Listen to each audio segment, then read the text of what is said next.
Hello and welcome और online class. यहाँ हम क्लास 8 के एक महत्वपूर्ण टॉपिक वर्ग और वर्गमूल को डिस्कस कर रहे हैं।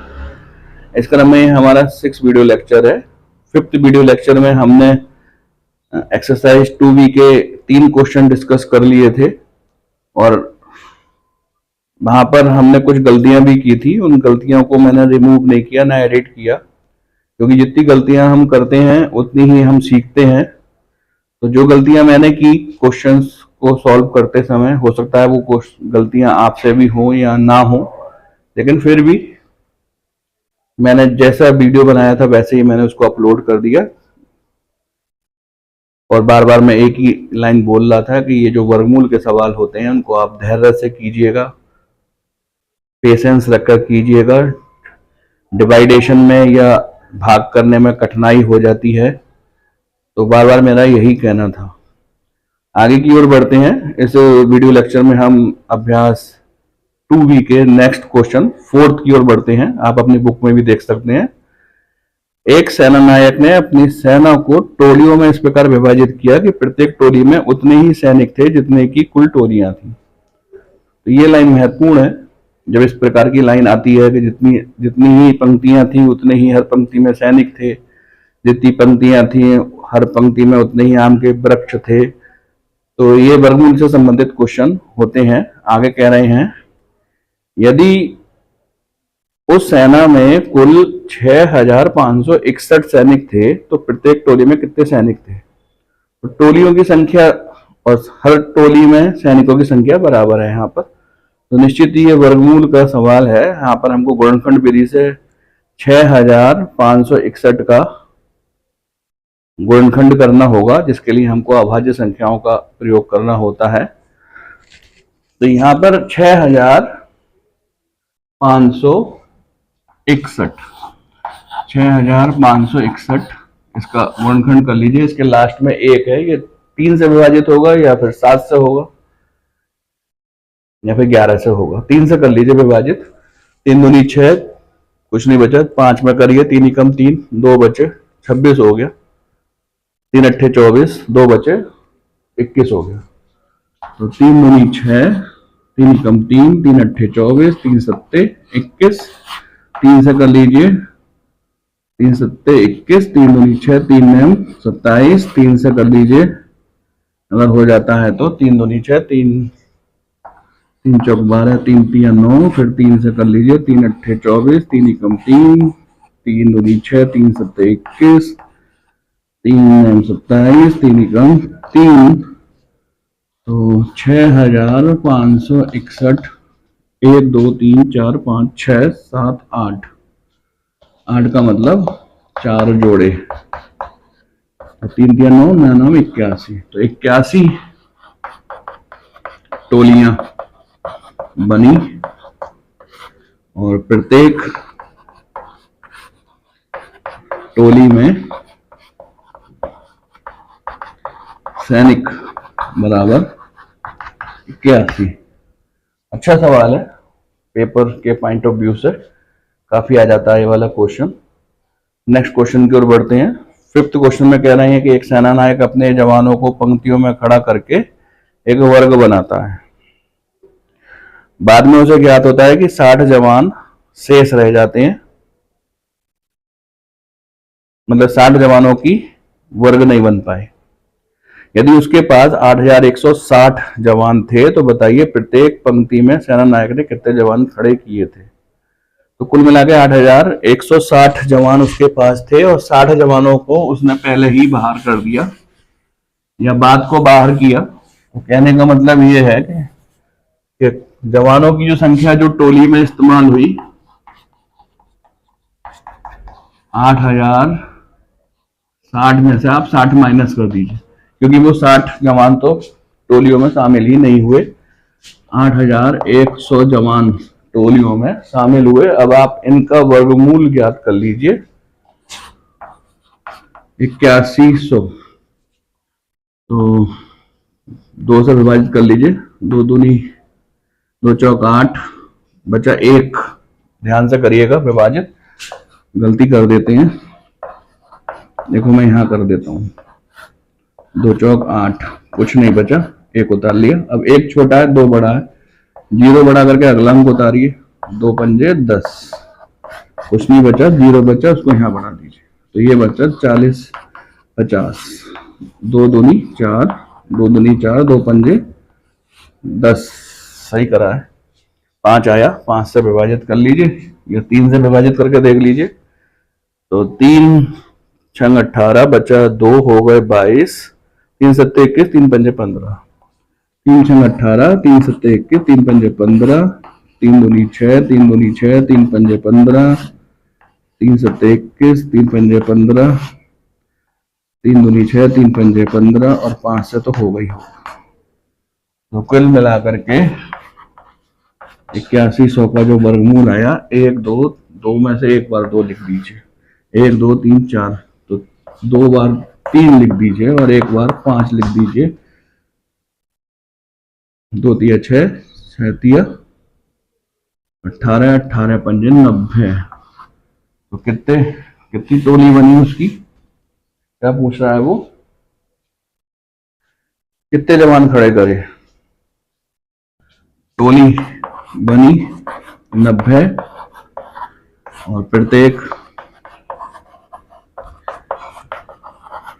टोली में जवान बराबर 90, 60 तो उसने पहले बाहर कर दिए। तो बताइए प्रत्येक पंक्ति में सेनानायक ने कितने जवान खड़े करे। तो प्रत्येक पंक्ति में सेनानायक ने 90 जवान खड़े करे। इस प्रकार से क्वेश्चन हो जाएगा। नेक्स्ट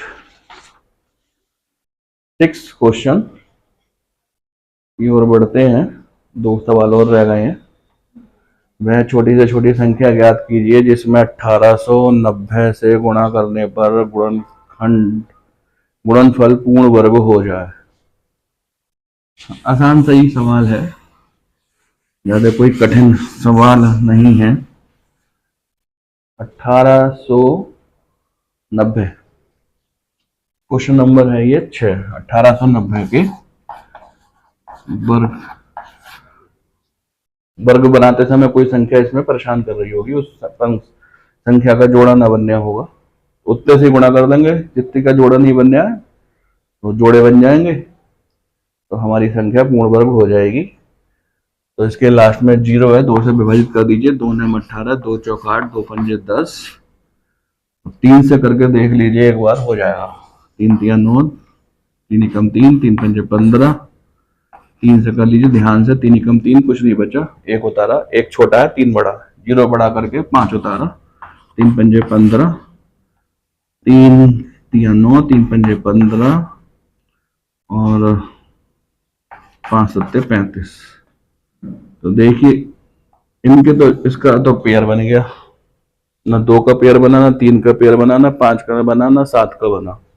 इतनी संख्याओं की कमी है, इतनी संख्याओं से गुणा करनी है इसमें। यदि 1890 में 2 का पेयर नहीं बना, 2, 3 का पेयर नहीं बना, 3, 5 का नहीं बना, से गुणा कर दें तो संख्या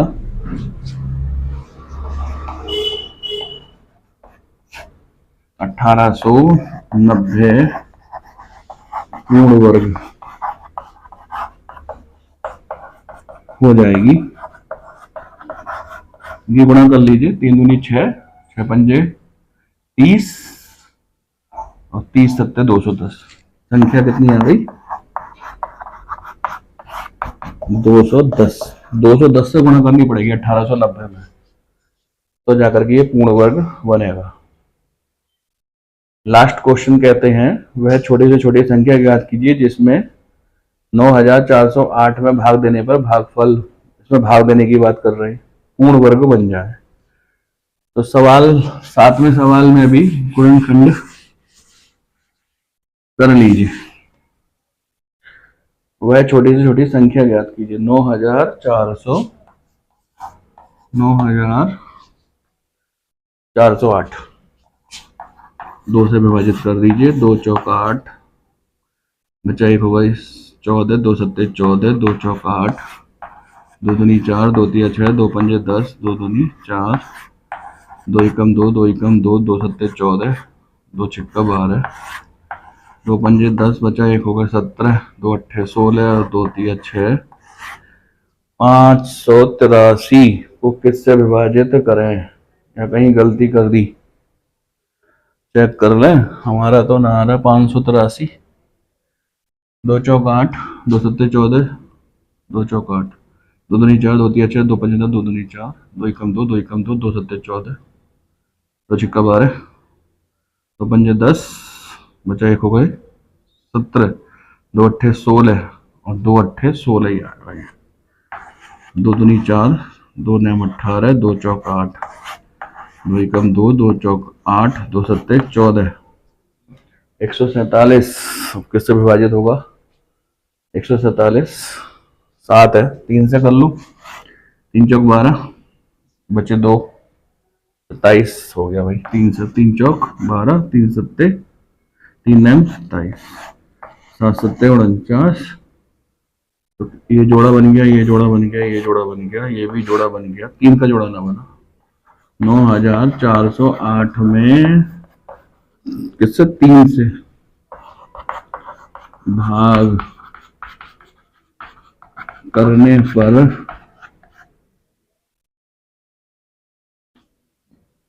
वह, यानी कि 9408 पूर्ण वर्ग संख्या बन जाएगी। Exercise finish. छोटा सा ही वीडियो है, मैं समझता हूँ आपको क्लियर हो गया होगा। इससे पहले वाला वीडियो हमने इसलिए थोड़ा सा छोटा कर दिया था ताकि अपलोड होने में ज़्यादा परेशानी ना हो और आपको देखने में भी कठिनाई ना हो। 2B एक्सरसाइज हमारी फिनिश हो गई है। 2B एक्सरसाइज में हमने वर्ग मूल ज्ञात करने की गुणा विधि का ही वर्णन किया है। अब अगले नेक्स्ट वीडियो लेक्चर में मिलेंगे तो वहां पर वर्गमूल ज्ञात करने की भाग विधि का अध्ययन करेंगे।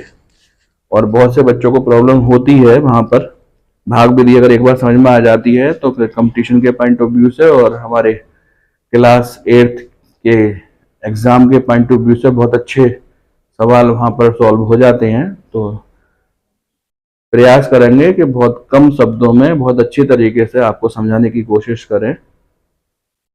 भाग विधि एक महत्वपूर्ण विधि है जो कि हम अपने नेक्स्ट वीडियो लेक्चर में डिस्कस करेंगे।